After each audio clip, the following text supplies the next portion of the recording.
Всем привет, дорогие подписчики и зрители моего канала. Сегодня я вам буду показывать вкусный пудинг в кружке в микроволновке буквально за 5 минут. Это молоко. Молоко берите 2 столовых ложки. Взбиваем 1 куриное яйцо. Конечно же, так как это пудинг, мы должны добавить сахар. Я добавляю 3 ложки.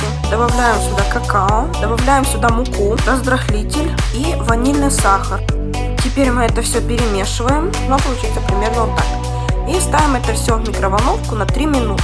Оно у нас вот так вот подходит и получается очень вкусно.